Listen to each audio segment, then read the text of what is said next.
Hello friends, welcome to Eswar Suji YouTube channel. இன்றைக்கி நம்ம இந்த வீடியோவில் என்ன பார்க்க போகிறோம் அப்படின்னா, சிலிண்டர் நான் எத்தனை மந்த்து கொண்டு போகிறேன், நான் எப்படியெல்லாம் சிலிண்டர் சேவ் பண்ணுறேன் அப்படின்றது தான் இந்த வீடியோவில் நான் டீட்டெயில்டாக எக்ஸ்பிளைன் பண்ணியிருக்கேன்.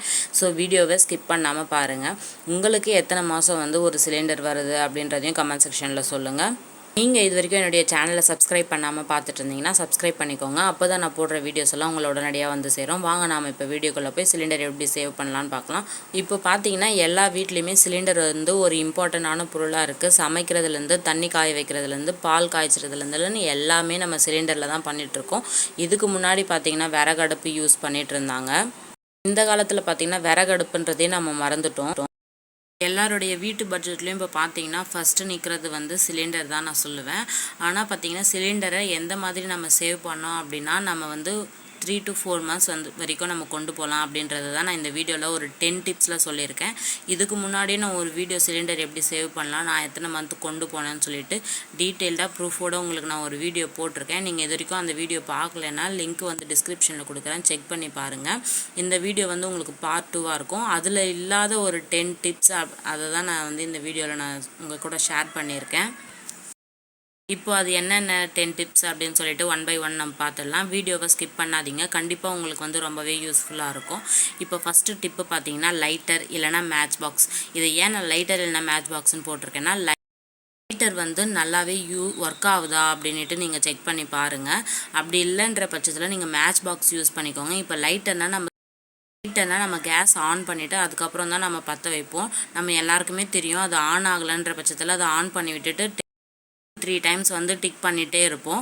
அப்படி நம்ம யூஸ் பண்ணுறப்ப நம்மளுக்கு கேஸ் வேஸ்ட் ஆகும். இப்போ மேட்ச் பாக்ஸ் எடுத்துக்கிட்டிங்கன்னா, மேட்ச் பாக்ஸ் பற்ற வச்சுட்டதுக்கப்புறம் தான் நம்ம கேஸ் ஆன் பண்ணுவோம். இப்போ எதில் நமக்கு பெஸ்ட்டாக இருக்கும் அப்படின்னு நீங்கள் பாருங்கள். லைட்டர் நல்லா ஒர்க் ஆகுதான்னுட்டு செக் பண்ணிவிட்டு யூஸ் பண்ணுங்கள். அது மட்டும் இல்லாமல் நம்ம லைட்டர் கேஸ் பக்கத்துலேயே வைக்கிறப்ப நம்ம சமைக்கும் போது தண்ணி போடும், அந்த மாதிரி படுறப்ப லைட்டர் ஒர்க் ஆகாமல் இருக்கும் அந்த டைமில்.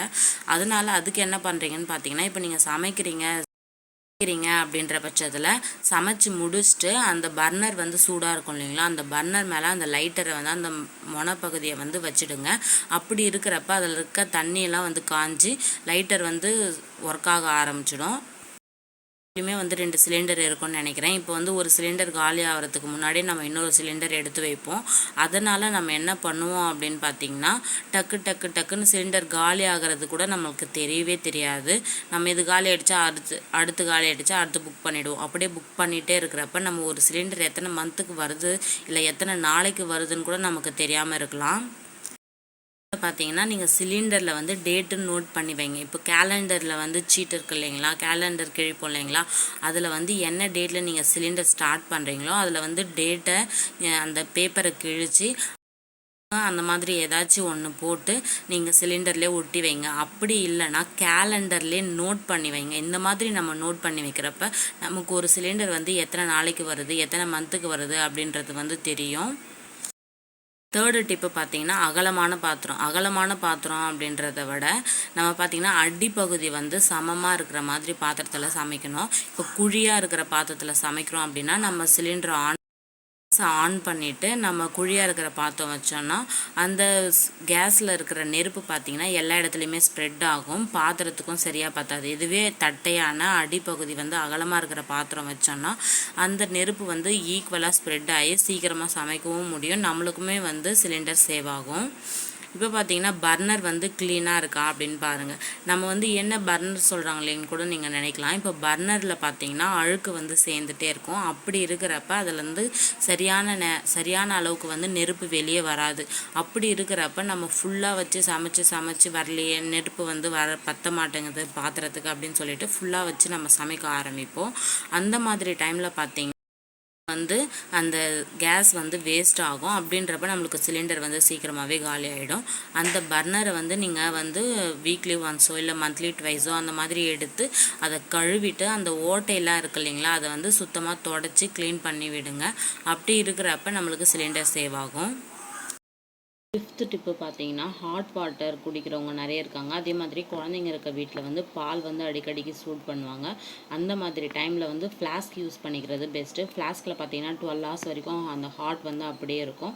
அந்த மாதிரி இருக்கிற டைமில் ஹாட் வாட்டர் ஒரு டைம் நம்ம ஹீட் பண்ணிவிட்டு அதை வந்து ஃப்ளாஸ்கில் ஊற்றி வச்சு யூஸ் பண்ணுறப்ப நம்மளுக்கு பெஸ்ட்டாக இருக்கும். அதே மாதிரி மில்க்கும் பார்த்தீங்கன்னா காய வச்சு நீங்கள் ஃப்ளாஸ்கில் எடுத்து வச்சுக்கிட்டீங்க அப்படின்னா உங்களுக்கு வந்து சிலிண்டரும் சேவ் ஆகும். அடிக்கடி நம்ம வந்து அடுப்பு பற்ற வைக்க வேண்டிய வேலையும் நமக்கு இருக்காது. நீங்கள் இது வரைக்கும் என்னுடைய சேனலை சப்ஸ்கிரைப் பண்ணாமல் பார்த்துருந்தீங்கன்னா சப்ஸ்கிரைப் பண்ணிக்கோங்க. அப்போ தான் நான் போடுற வீடியோஸ் எல்லாம் உங்களோட உடனடியாக வந்து சேரும். டிப்பு பார்த்தீங்கன்னா மேக்ஸிமம் வந்து நம்ம குக்கர் யூஸ் பண்ணிக்கலாம். எப்படின்னு பார்த்தீங்கன்னா ரொம்ப நேரம் வேகிற பொருள் சுண்டல், அதுக்கப்புறம் மொச்சை, அந்த மாதிரி ஐட்டம்ஸ்லாம், கேரட்டு, அந்த மாதிரி ஐட்டம்ஸ்லாம் ரொம்பவே நேரம் எடுக்கும் வேகிறதுக்கு. அந்த மாதிரி ஐட்டம்ஸ்லாம் நீங்கள் என்ன பண்ணலாம் அப்படின்னு பார்த்தீங்கன்னா மேக்ஸிமம் வந்து குக்கர் யூஸ் பண்ணி விசில் போட்டு விட்டிங்கன்னா 5 to 10 மினிட்ஸில் வந்து குக் ஆகிடும். அது மட்டும் இல்லாமல் பார்த்தீங்கன்னா குக்கர் இல்லாமல் நம்ம சாதாரண பாத்திரத்தில் நீங்கள் வேக வைக்கிறீங்க அப்படின்னா டைம் வந்து ரொம்பவே எடுக்கும், சிலிண்டரும் வேஸ்ட் ஆகும். அதனால் மேக்ஸிமம் வந்து குக்கர் யூஸ் பண்ணிக்கோங்க. 7th டிப்பு பார்த்தீங்கன்னா வீட்டில் இருக்கிற ஆளுக்கு தேவையான பாத்திரம். இப்போ வந்து பார்த்தீங்கன்னா உங்கள் வீட்டில் எத்தனை பேர் இருக்காங்க, நீங்கள் எத்தனை பேருக்கு சமைக்க போகிறீங்க, எத்தனை வேலைக்கு சமைக்க போகிறீங்க அப்படின்றது முக்கியம். இப்போ ஒரு வேலைக்கு சமைக்கிறீங்க அப்படின்னா அதுக்கு தகுந்த மாதிரி பாத்திரத்தை வந்து நீங்கள் எடுத்துக்கோங்க. அதே மாதிரி பார்த்தீங்கன்னா இப்போ வீட்டில் வந்து உங்கள் ஒருத்தருக்கு சமைக்கிறீங்களா இல்லை 2 பேருக்கு சமைக்கிறீங்களா அப்படின்றத யோசித்து சமைங்க. சப்போஸ் பார்த்தீங்கன்னா உங்கள் வீட்டில் 4 பேர் இருக்கீங்க, 2 பேர் வெளியே போயிட்டாங்க, இப்போ 2 பேருக்கு சமைக்க போகிறீங்க அப்படின்னா 4 பேருக்கு சமைக்கக்கூடிய பாத்திரத்தில் வைக்காமல் 2 பேருக்கு எவ்வளோ ஆகுமோ அதுக்கேற்ற மாதிரி பாத்திரம் வச்சு சமைச்சிங்க அப்படின்னா உங்களுக்கு கண்டிப்பாக வந்து சிலிண்டர் சேவ் ஆகும். 8th டிப்பு பார்த்தீங்கன்னா பாத்திரம் வந்து மூடி போட்டு சமைங்க. ரொம்பவே பெஸ்ட்டான ஐடியா இது. எது நீங்கள் சமைச்சாலுமே மூடி போட்டு சமைக்க ஆரம்பிச்சிங்கன்னா உள்ளே இருக்கிற அந்த ஆவி பார்த்தீங்கன்னா நமக்கு வந்து சீக்கிரமாக வந்து பொருளை வந்து வேக வைக்கும். அது மட்டும் இல்லாமல் நீங்கள் திறந்து விட்டு நீங்கள் சமைக்கிறீங்க அப்படின்றப்ப அந்த ஆவிலாம் எவாப்ரேட் ஆகி வெளியே போயிடுச்சு அப்படின்னா சமைக்கிறதுக்கு ரொம்ப நேரம் ஆகும். டிப்பு பார்த்தீங்கன்னா இப்போ வந்து இந்த சுண்டல், மொச்சை, பட்டாணி இந்த மாதிரி ஐட்டம்ஸ்லாம் குருமா வைக்கிறப்ப நம்ம யூஸ் பண்ணுறோம் அப்படின்னா அதை வந்து நைட்டே நம்ம ஊற வச்சுடுவோம். நைட்டே ஊற வச்சுட்டு அதுக்கப்புறமேட்டு எடுத்து தான் நம்ம சமைக்க ஆரம்பிப்போம். இப்போ வந்து சப்போஸ் நீங்கள் மறந்துட்டீங்க அப்படின்ற பட்சத்தில், இல்லை திடீர்னு உங்களுக்கு வீட்டில் எதுவுமே இல்லை சமைக்கணும்னு தோணுது அப்படின்றப்போ, இல்லை குழந்தைங்களுக்கு நீங்கள் செய்கிறீங்க அப்படின்றப்போ நீங்கள் என்ன பண்ணலாம் அப்படின்னா இப்போ மறந்துட்டீங்க அந்த பட்சத்தில் இப்போ வந்து சுண்டல், மொச்சை, இந்த மாதிரி பட்டாணி ஐட்டம்ஸ்லாம் என்ன பண்ணுறீங்கன்னா சட்டியில் போட்டு வறுத்துட்டு அப்புறமா நீங்கள் வந்து விசில் போட்டு விட்டிங்கன்னா ஈஸியாகவே வந்து வெந்துடும். அதை வந்து ஞாபகம் வச்சுக்கோங்க. லாஸ்ட்டு டிப்பு 10th டிப்பு பார்த்தீங்கன்னா தேவையான அளவு தண்ணி.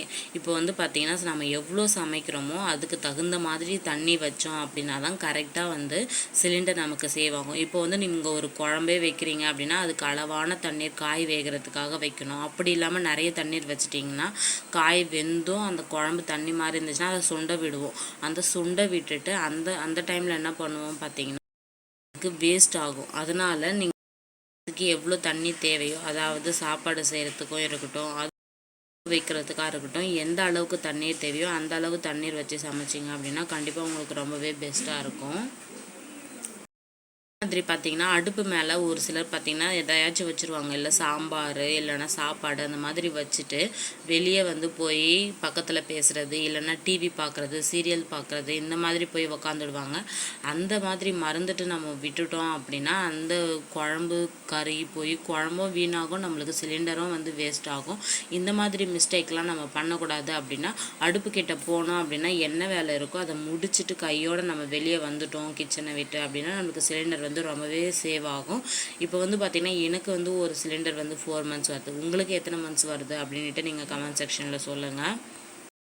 வந்து பார்த்திங்கன்னா நிறைய ஐட்டம்ஸ் வந்துடுச்சு. இப்போ தண்ணி வைக்கணும் அப்படின்னா ஹீட்டர் வந்துடுச்சு, பால் வைக்கணும் அப்படின்னா இண்டக்ஷன் வந்துடுச்சு. இந்த மாதிரி ஐட்டம்ஸ்லாம் நம்ம கொஞ்சம் யூஸ் பண்ணிக்கிட்டோம் அப்படின்னா சிலிண்டர் வந்து ரொம்பவே சேவ் ஆகும். இப்போ வந்து பார்த்திங்கன்னா ஒரு சிலிண்டர் 1000 ரூபானே வச்சுக்கலாம். 1000 ரூபான்றப்ப நம்ம 1.5 மாதம் கொண்டு வர சிலிண்டரை நம்ம 4.5 மாதம் அப்படி நம்ம கொண்டு போனோம் அப்படின்னா நமக்கு எவ்வளோ லாபம் இருக்குது அப்படின்ட்டு பாருங்கள். சின்ன சின்ன விஷயத்த நம்ம சேஞ்ச் பண்ணுறோம் அப்படின்ற பட்சத்தில் நம்மளுக்கு சிம்பிளாகவே 2000 ரூபாய் வந்து சேவ் பண்ண முடியுது. இந்த டிப்ஸ் எல்லாம் கண்டிப்பாக உங்களுக்கு ரொம்பவே யூஸ்ஃபுல்லாக இருக்கும். நீங்கள் யூஸ் பண்ணி பாருங்கள். ஃப்ரெண்ட்ஸ், இந்த வீடியோ உங்களுக்கு பிடிச்சிருக்கும்னு நினைக்கிறேன். என்னோடய வீடியோ உங்களுக்கு பிடிச்சிருந்தது அப்படின்னா என்னோடய வீடியோக்கு ஒரு லைக் பண்ணிவிடுங்க, உங்கள் ஃப்ரெண்ட்ஸ்க்கு ஷேர் பண்ணுங்கள், கமெண்ட் பண்ணுங்கள்.